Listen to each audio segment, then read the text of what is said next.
Please आप लोग कुर्सी मत लगवाइए, हम कुर्सी वाले कलाकार नहीं है भाई।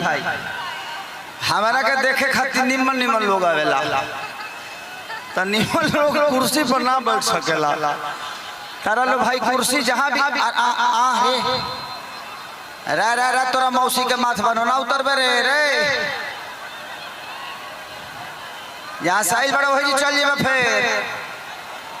हाँ घरवे से नुआइल है फिर घरे चल जेबो। सुन रानी बेटा